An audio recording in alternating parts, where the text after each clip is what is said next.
Confession time. 2 years ago, I was that guy. You know exactly who I'm talking about. I was the guy standing outside the Apple Store at 6 a.m. on a Friday, drinking terrible gas station coffee, just waiting to drop $1,200 on a phone that was, honestly, basically identical to the one already sitting in my pocket. I'm not gonna lie, I bought into all the hype. I watched the keynote presentations like it was the Super Bowl. I totally convinced myself I needed that new camera, even though the only things I really take pictures of are my dog and my lunch. I told myself I needed that slightly faster processor to, what? Scroll through TikTok faster? The crazy part is, my old phone was completely fine. It worked perfectly the night before. But the second I saw that shiny new model on a screen, my perfectly good phone suddenly felt like a piece of junk. My name is Leo, and I am a recovering tech upgrade addict. I spent years, and honestly way too much money, stuck on this endless hamster wheel, buying the same devices over and over again, just because the marketing convinced me I was falling behind. If you're sitting there right now, looking at your current phone or laptop, and starting to get that itch to upgrade, just hang out with me for a few minutes. I want to share how I realized I was getting played, how I finally broke the cycle, and how doing absolutely nothing saved me thousands of dollars. No preaching, I promise. Just one regular guy who got really tired of being a cash cow for tech billionaires. Let's talk about it. So, how did I actually snap out of it? It happened right after I bought that $1,200 phone. I was sitting on my couch, doing that whole data transfer ritual. You know the drill. You put the old phone next to the new one, wait an hour for the little progress bar, and then it's done. I picked up the new phone, unlocked it, and just stared at the screen. It had the exact same wallpaper, the exact same messy app folders. I opened Instagram, and it loaded the exact same memes it did 20 minutes ago on my old device. I literally sat there and realized I just spent over $1,000, locked myself into 2 more years of monthly payments, and my daily experience hadn't changed one single bit. The magic lasted exactly as long as it took to peel the plastic off the screen. That was my wake-up call. I started really paying attention to the game these massive tech companies are playing. And man, once you see the strings, you can never unsee them. They have built an invisible, multi-billion-dollar machine with one single goal: to make you hate the perfectly good stuff you already own. Let me show you the 3 traps they set for us, because I fell for every single one of them. Trap number 1, the September sickness. Have you ever noticed that weird thing that happens every fall? The exact same week the new phones are announced, your current phone magically starts acting tired. Apps take an extra second to open. The keyboard lags. Your battery is suddenly crying for a charger by 2 p.m. For years, I thought I was crazy. I'd think, man, my phone is just getting old. Nope, we weren't crazy. It's the software. Every time they push a massive new iOS or Android update, it's built for the new hardware. Your 3-year-old phone is forced to run an operating system that demands way more power than it has. It's like asking a guy in heavy work boots to run a sprint against a guy in track shoes. He's gonna sweat, overheat, and slow down. You didn't break your phone. The manufacturer updated it into the grave. Trap number 2, the repair upsell. So, let's say you're smart. You realize it's just the battery dying, and you decide to get it fixed. Back in the day, you bought a $15 battery on Amazon, popped the plastic back off, and fixed it yourself. Try doing that today. You can't. These things are glued shut like bank vaults. So you go to the store. You stand there, and the genius behind the counter gives you this pitying look. Yeah, man, battery is degraded. We can replace it for about $100, but we'll need to keep the phone for 2 days. And right there, that is the psychological trap. You are standing in a gorgeous store, surrounded by shiny new models. You do the mental math. Do I really want to drop $100 and be without a phone for 2 days just to revive this old thing? And then the sales rep drops the hammer. You know, if you trade this in today, the new model is only like $30 a month on your bill. Boom. game over. $30 a month sounds like the cost of ordering pizza. You say yes. They made fixing your phone just annoying and expensive enough that buying a new one felt like the smart choice. It's evil, but it's brilliant. Trap number 3, the FOMO factory. The biggest trick they pull isn't the hardware.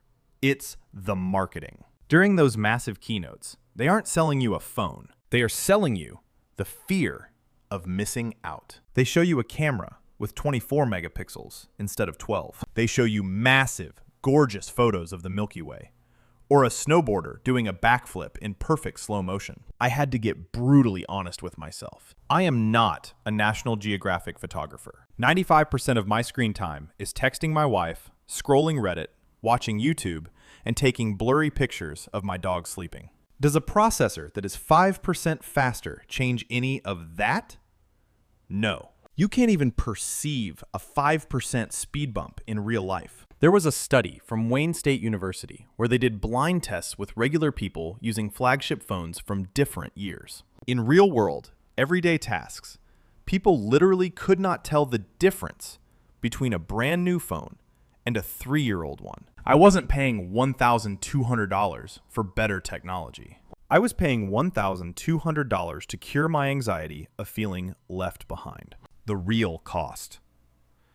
This is where the reality check hit me so hard, I almost fell over.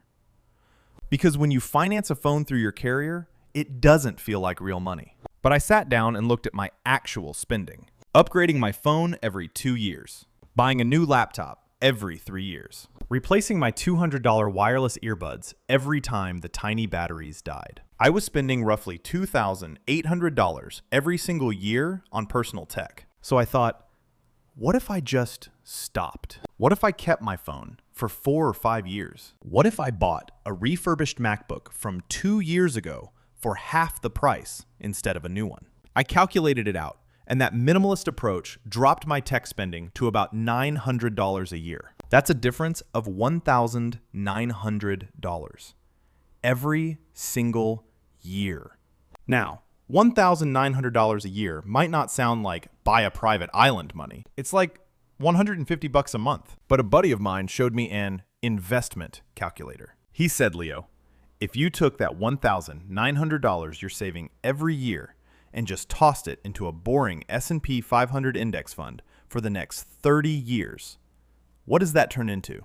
Assuming an average 8% return, that $1,900 a year turns into $214,000, $250,000. I literally felt sick.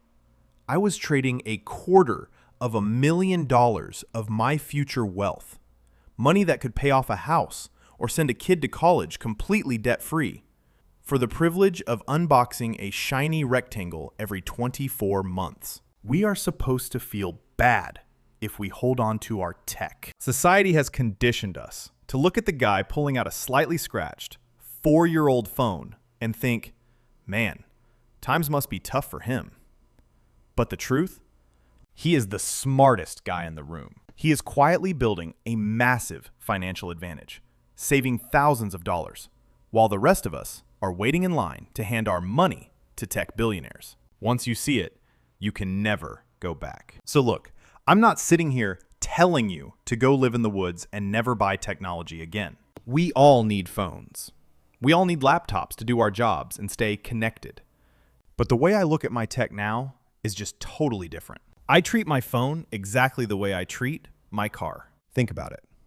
If your car tires go bald, you don't throw the whole car away and go finance a brand new one, right? You just go buy new tires. So now, if my phone starts acting sluggish or dying by lunchtime, I don't immediately run to the Apple or Samsung store to upgrade. I go pay the $100 to get a fresh battery put in. I spend 20 minutes deleting those 50 random apps I downloaded 3 years ago and never opened. I clear out my storage. Honestly, man, you would be absolutely amazed at how snappy and fast a 3-year-old phone feels when it's just cleaned up and has a fresh battery in it. Spending $100 to get 2 more years out of a $1,000 device, that is the kind of math that actually makes sense. And what happens when a device finally actually dies? Like the screen is shattered beyond repair, or the motherboard just fries. I still don't buy brand new. I use the ultimate financial cheat code, the Refurbished market. I go online and buy a flagship phone from 2 generations ago. Let some other guy take that massive $500 depreciation hit just because he desperately needed the newest titanium color. I get a phone that looks brand new, runs perfectly, and I keep half my money in my pocket.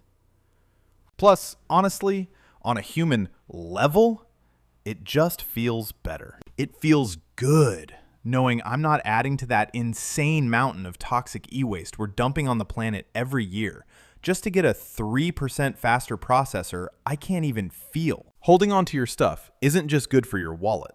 It's basically the most environmentally responsible thing you can do. So the next time September rolls around, the next time you're watching one of those dramatic product announcements with the dark stages and the fancy buzzwords, and you start getting that familiar itch to upgrade, just look down at the phone currently sitting in your hand.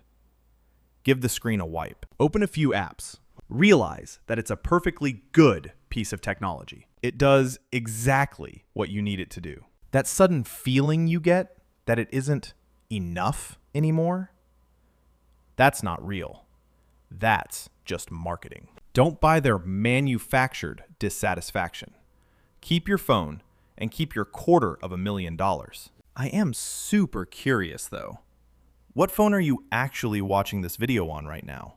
And how many years have you managed to keep it alive? Drop it in the comments below. I want to see who in this community holds the record for holding out the longest. If this video made you rethink that upgrade you were planning this weekend, do me a huge favor and hit that like button. It really helps the channel out. Subscribe if you want to hang out and talk more about this kind of stuff. And I will catch you guys in the next one. Peace.